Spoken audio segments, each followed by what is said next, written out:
The head of U.S. Customs and Border Protection is here. That is the largest law enforcement agency in the country. The man in charge of what we're all watching down there. As far as U.S. involvement goes, remember, this is still mostly a Mexican effort. But we're very happy to have Commissioner Kevin McAleenan with us here on Prime Time. It's good to have you, Commissioner.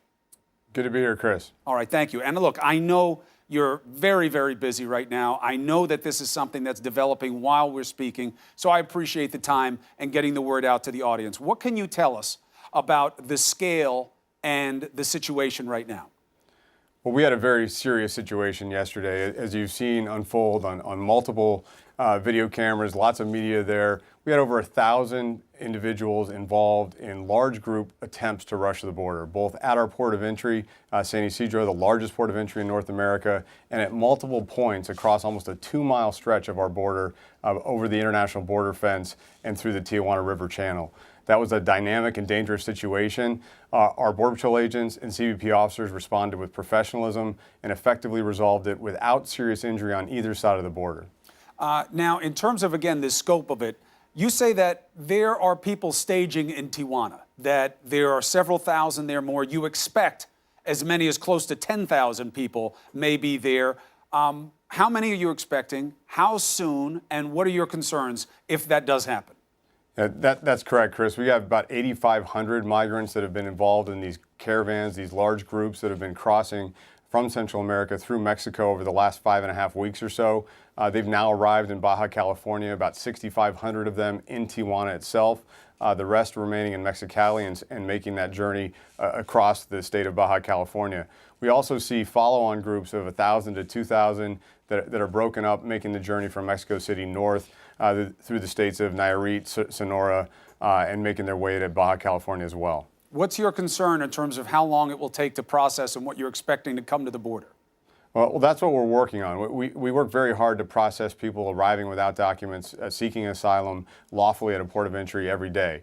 We do that about 300 a day across our 26 crossings on the southwest border.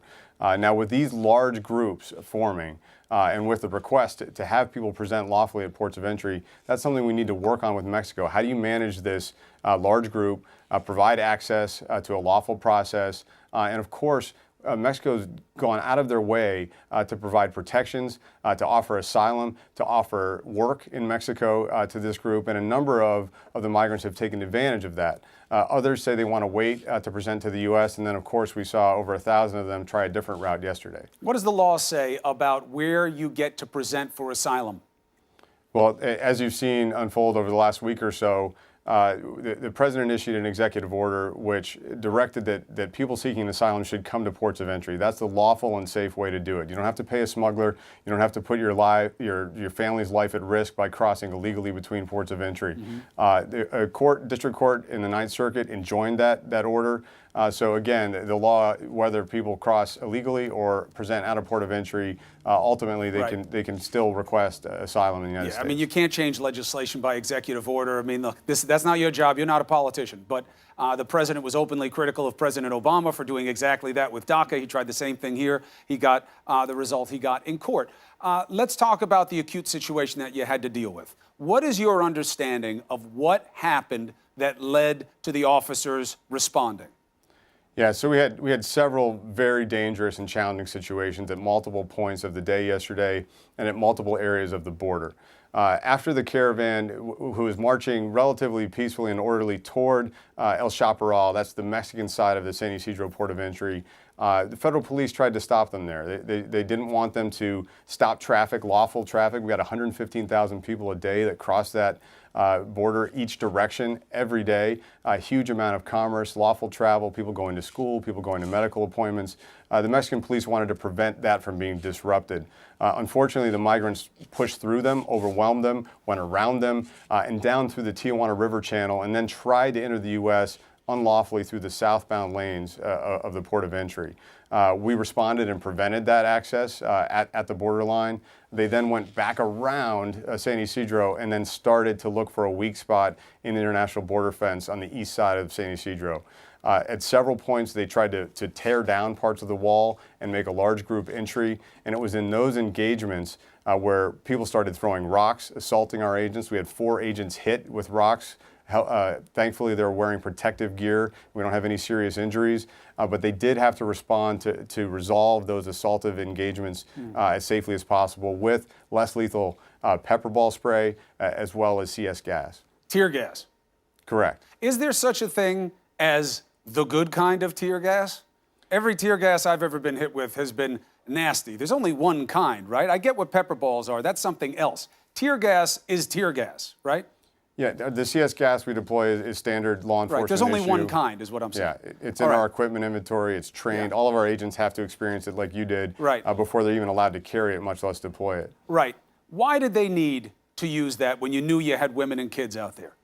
So again, the people facing our agents were adult males throwing rocks. That was the lead element who was threatening our agents. That's what they responded to with these less lethal devices. And it was effective at ending that threat, moving the situation back safely into Mexico and dispersing the group. What about the women and children? It's very unfortunate that parents are putting their children at risk and bringing them into that situation to try to rush through the border illegally and being present for that kind of interaction. If people are throwing rocks nearby, you're facing law enforcement professionals, it's not a good place for you to have your child. So it's very unfortunate that some children and women had to rush away from the gas and were affected. Right. I just want to try and get it straight for the audience what was going on. And again, this isn't about you having to own what the president says. He wasn't there. I don't know where he's getting his information. The idea that a lot of officers were seriously hurt and that's why this had to be done, that's not true. They were hurt, but thank God they had the right equipment on. They didn't have to save their lives in this situation. So that's good for the audience to understand. But the idea that the parents were putting the kids in harm's way, Commissioner, why? If they're making a run for it, that's what they're trying to do. They're trying to get across the border. There was no way to avoid putting tear gas where those mothers and kids were? So it's inherently dangerous to try to enter with a large group making a rush across the border. Right. When lead elements of that group are throwing rocks to try to back off Border Patrol agents who are trying to prevent that dangerous situation from unfolding, you have to be aware that we have to resolve that and secure that border. Was there an order given by you or other in command saying this is what you do if this happens? That's not how law enforcement use of force works. It's up to the professional law enforcement agents and officers on the ground who go through rigorous training, who have to follow a strict use of force policy that's in constitutional parameters, that's tested and trained, and use equipment that we've already vetted, verified, and they've been certified to use. So it's based on that individual officer's perception, the totality of the circumstances they face, to choose what method to resolve that situation with. You're going to review it. I know that. The Mexican authorities are also asking it for it to be reviewed. And it is an interesting point that they're making, Commissioner. They're saying we didn't do this. We didn't need to do that. We were dealing with the same things that the Americans were. We don't use those methods. We think they're inhumane. Well, candidly, the officers did get overwhelmed by this group at the start of the incident. They did a very good job protecting the port of entry, El Chaparral and San Isidro, which were the top priorities. But obviously this group ranged far and wide along the border and tried to breach it at multiple points. There were no Mexican officials in the immediate vicinity helping resolve the situation at the time. It was left to our Border Patrol agents to address the challenges at the border. Now, what you're telling me about what the reality was, mothers and children weren't being targeted by these individuals. They were in groups that were trying to rush across, and they wound up being part of the area where the tear gas was put, but they weren't the target. Okay, I understand the story. I don't know better than you're telling me. I want to put something up for the audience, though, that is different than what you're saying, and this comes from DHS. Now, again, she does not have the authority that you do. These are not her men and women on the ground the way yours are. She's not getting the information that you do.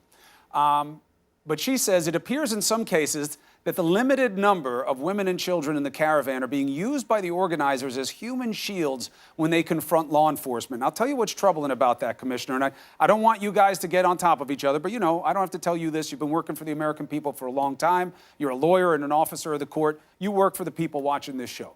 And I haven't heard that from any other verifiable source, that these kids only exist to be human shields, that the guys were having them in front. I can't find a single photo. I can't find any video of guys throwing a rock like we've seen in other parts of the world, and their women and children right in front of them to create an impossible situation for those. Do you know of that happening? Well, our Border Patrol chief, Rodney Scott, who was on the scene for the entire event in multiple places where these engagements occurred, did note that today. He actually stated that in an interview that we did see women and children being pushed to the front or included in the front of an assaultive group. Not just as because part of they this wanted them to dynamic. get through first? Women and children first? No, that's not my understanding of what he saw. He saw people throwing rocks right next to women and children. They did that actually behind members of the media as well. I've seen video of a scene where rock throwers are hiding behind camera people taking photographs of them while they're throwing the rocks. So it was a really dynamic, challenging situation that our agents tried to resolve as safely as possible, and were really successful overall.